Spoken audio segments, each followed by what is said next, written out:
-6 degrees outside Ball Arena, but the Nuggets were cooking inside, and with some Argentine cooking tonight as Facu Campazzo tied his season high through an ear pass past Kuzma to Zeke Naji, and the Nuggets rookies. Everybody getting into the act as the Nuggets rout the LA Lakers. I'm Chris Marlowe with Scott Hastings. One of those you got to make shots. That was a got to make shot right there, wasn't it? How impressive was this win? Well, it's the Lakers. It's the champs. It's a team that you have struggled with for the last couple of years. I think it's big, but it's still just one of 72. Now go take care of a road trip. All right. A confidence-building win is what Scott Hastings was actually thinking about. And, of course, the Nuggets led again by Nikola Jokic. He puts up a triple-double for the first time in 13 games.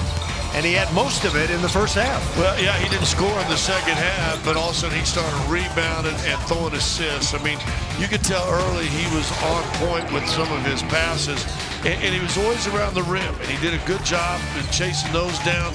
He scored when he needed to, especially in that second quarter. I thought he got real aggressive, or first quarter into the second quarter, got real aggressive, but we talked about before the game, there was 2 MVPs. One of them got a triple-double. All-Star voting ends on Tuesday, so continue to vote for Nikola Jokic wherever you are in the world watching.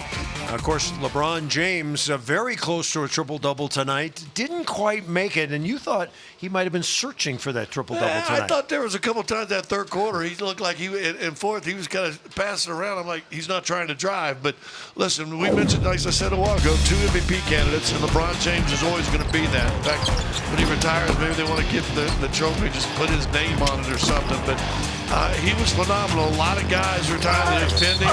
I thought Zeke, he gets beat right there, did a pretty good job. But that was right there towards the end of the half, and the Matador defense. But LeBron James is still LeBron James. The good thing is you caught LeBron James on a tough shooting night. You said, well, tough, he was 50%.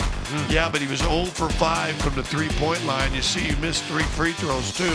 So LeBron wasn't shooting the ball like he's been shooting this year, and that helped Denver out. Lots of heroes for the Denver Nuggets, but we want to focus on 2 rookies. One of them, 29 from Argentina. The other one, 20 years old from the University of Arizona. Facu Campazzo and Zeke Naji, and both in their own ways, they were spectacular. Listen, every NBA season, injuries happen, things happen, and guys that you don't expect to play will play. It may last a game, it may last 2 weeks, it could last 3 weeks. And both these guys are outstanding. Listen, Campazzo is coming in there, and I know he's 29, but this is one of the greatest passes you'll ever see. That's one of those shots I say you got to make. He just did so many things. He's working on his shots, not a pure shooter. Naji, they said, well, we think he can be able to shoot the NBA 3 because he has good form and all that, but both those guys came in, put up different shots, different numbers. Campazzo, 3 of 6 from the three-point line. Naji, 4 of 5, 16 and 15 points. He got 31 points on the bench from 2 guys. I mean, that's just absolutely monster. And 2 guys that have had DNPs. You know what that is, right? Yep. Did not play by their names a handful of times already this season. So the Denver Nuggets put up 122 points on the NBA's #1 ranked defense.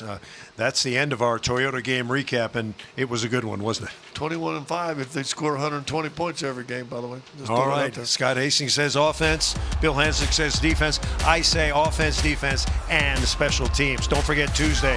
It's a doubleheader. The Nuggets take on the Celtics. That starts at 4 p.m. right on Altitude. Tip right around 5, and then we switch to a little bit of hockey. The Avalanche will be in Las Vegas and be ready to roll against the Golden Knights. Well, that will do it for tonight. For Scott Hastings, I'm Chris Marlowe. See you.